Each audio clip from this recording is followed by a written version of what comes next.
Hey, Wellness Jim here. Today we're doing sourdough bread, the quick, easy, new way to make sourdough bread.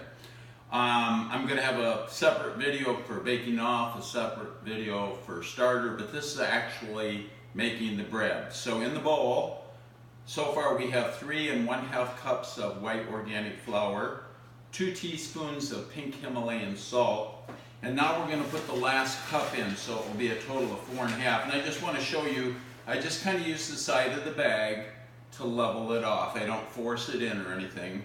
And I weighed it out initially and measured the water very carefully initially, but when you've done it like 40, 50 times, you know that if you do the flour like I just showed you, 4 1/2 cups total, and 2 1/3 cups water, it comes out almost perfect every time. And even if it's a hair wetter or hair dryer, you're still going to love the bread and you won't even notice it. So I'm kind of working that salt into the flour a little bit because you actually don't mix this very long at all. Okay, so we have our 4 1/2 cups of flour, 2 teaspoons of salt. Now we're going to put in this leaven or your starter, and I like lots of starter. So you can either make extra starter instead of pitching it, they say, or using it to make pancakes. I just keep plenty of starter on hand all the time, and that way when I make bread I can put a full 2 cups worth in there because we love that tartness of the sourdough bread. So we got our starter in there. Now we're gonna drizzle in approximately 1 to 2 teaspoons of honey. So I got a tablespoon here, and we're just going to go around a few times like so. That's probably 2 teaspoons. And now we're going to add our water, which here again, this is 2 1/3 cups. All right. Now, basically all you're going to do is mix this for approximately 1 1/2 to 2 minutes.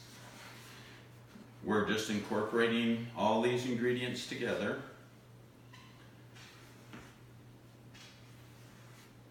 And I'm just, you can use a spatula or whatever. I'm happen to be using a Rubbermaid type spatula. I've done it different ways, but this seems to work about the best.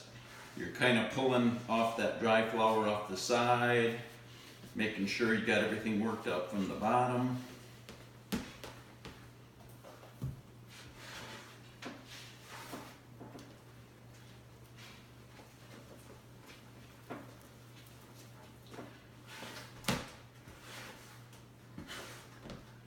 So when I get done here, all I'm going to do is put a towel over this, and it's going to sit on the counter for anywhere from 5 hours on the short side to 15 hours on the long side.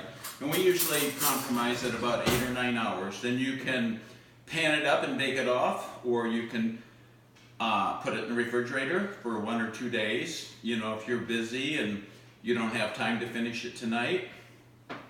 So this is what it's going to look like.